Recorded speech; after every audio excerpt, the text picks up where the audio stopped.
Hello to all and welcome on Watches TV, and I think everybody got the message that we are in a celebration mode of the iconic Royal Oak, reason why I have another sweet selection of timepieces in front of me that will soon be auctioned by Ineichen Zurich on the 28th of May at 2:30 Central European Time. So this auction is called Royal 50. Why? Well, because it will be solely dedicated to the Royal Oak of Audemars Piguet, and it's a 50th anniversary, born in 1972 like some other very important people. And there will be 50 lots on auction. So we have heard a lot about this beautiful watch designed 50 years ago by Mr. Gérald Jantat, but let's give you an additional argument present on all these Royal Oak that is most probably known by a large part of you, but maybe if some beginners are with us right now, well, maybe they would like to hear it. So unlike the original design of Mr. Gérald Jantat, recently sold on auction, there was an improvement made during the month following the first design till its launch at the Basel Fair in 1972. The 8 screws on the bezel were aligned. In other words, the slots of the 8 screws are always placed tangent to the round of the sapphire crystal. An argument that is important to repeat, because if they are not tangent, well, be careful, as it is possible that the last watchmaker who touched it was not necessarily the best one.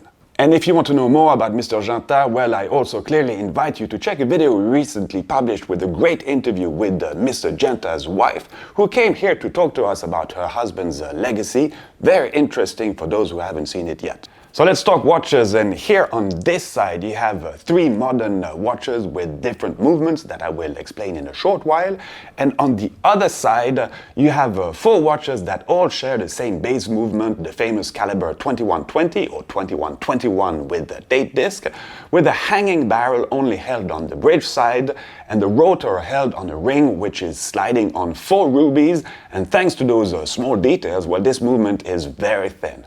So as already mentioned on Watches TV, this movement was also used by Patek Philippe, for example on the first Nautilus back in 1976, or on the Vacheron Constantin 222 back in 1977, and Vacheron Constantin still uses it today. So for this first one, lot 28, it's a Royal Oak Perpetual Calendar of the first generation, using a caliber launched in 1978, but not initially on the Royal Oak, and its main particularity is that it doesn't feature a leap year indicator. The brand was at the time arguing that they did so to keep the mechanism simpler with less risk of having failures, which was somehow a good argument. And another first generation distinct feature is when you look at the bracelet, the 2 middle links have no polished angles, something that was introduced on all Royal Oaks during the 90s. So this piece was sold in 1990, and it is simply in an impeccable condition. It is a true skeleton, as the rotor, bridges and main plate are skeletonized, letting you see through the movement. In addition, on this version, and even if there is no formal hand showing the leap year, well, there is a way to know if the watch is in a leap year or not by looking at this cam at 12 o'clock, which turns on itself in 4 years. And finally, you have a moon phase indicator at 6 o'clock. Okay, let's go to the next Royal Oak Perpetual Calendar from the year 2000, lot 40, and it is a steel version with a so-called Yves Klein blue-colored tapisserie dial, and you can now clearly see that we are in the next generation of Perpetual Calendar made by AP. So the 4 years indicator is now present at 12 o'clock, and also the typography of the brand written at 6 o'clock is different. Middle links have also now polished angles. An interesting detail on the back of that watch is that even if the movement is not a full skeleton, you just have the middle part of the rotor which has been skeletonized with this AP logo, but you could actually ask the brand to have it personalized with your own initials. And for info, this watch is delivered with a special AP rotating box, something which could be useful as early QPs are known to be sometimes a little bit tricky to set, so you'd be better off by having it running all the time. Okay, next timepiece with lot number 12 with another second generation QP from 2006 coming in this rose gold case and bracelet with polished angles on the middle links and leap year indicator at 12 o'clock. So this one is also fully skeletonized, and it's always quite impressive to see all these layers going from the automatic system to the regular gear train of the movement and all the Perpetual Calendar parts. And its buckle has also this new AP that you can actually not see on the outside of your watch, but somehow feel on your wrist. So compared to the two other previous watches with their baton hands, this one features more traditional Dauphine hand. Going to the next watch, lot number 8.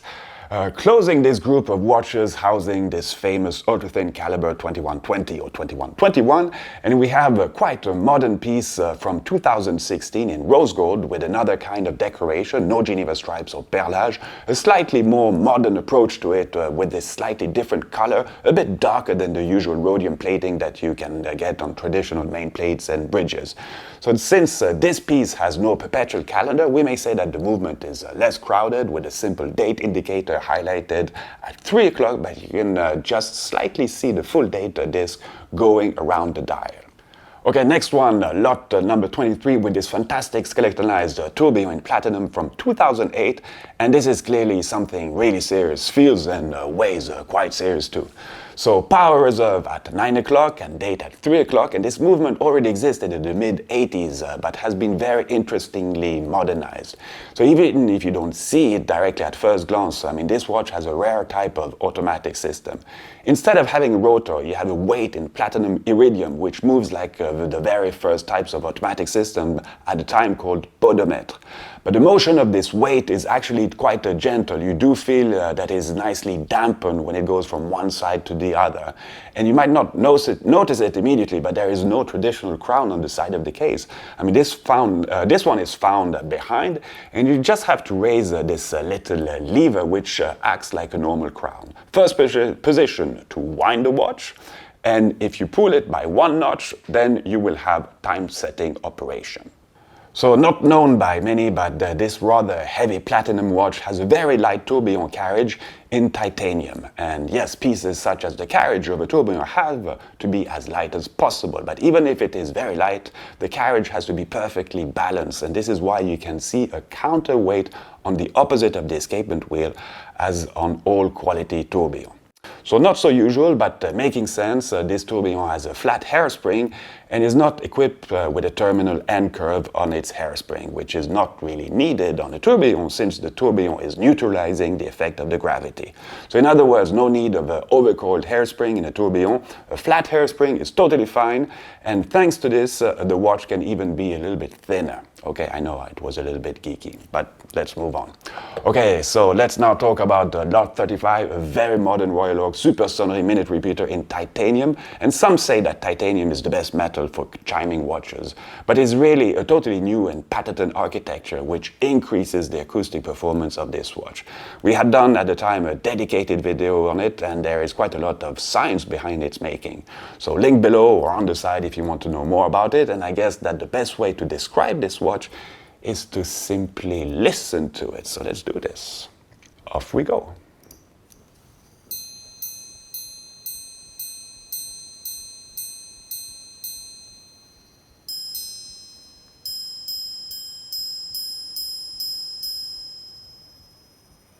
Okay, this was maybe quite close to my mic, but I can promise you that it is really, really loud. And this timepiece does look quite big, but since it's in titanium, bracelet included, of course, well, it's actually very light and very comfortable to wear. Okay, last timepiece with lot number 44, and this Tourbillon Royal Oak coming in a 41mm steel case. And this piece features the new generation of movements which was first encased in the Code 1159 collection of AP.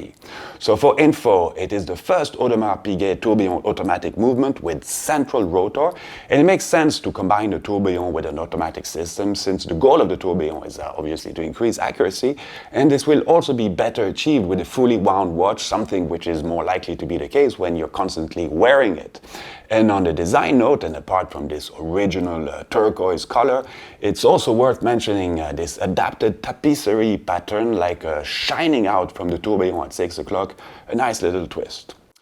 Alright, so this is it for our little Royal Oak celebration here at our club space, and all in all there are 43 additional Royal Oaks to be auctioned on the 28th of May at 2:30 for this special Royal 50 sale, and you will find the links below for more info about it. So the very best to you, thanks for watching, see you real soon, and Viva Watchmaking! Sweet, right?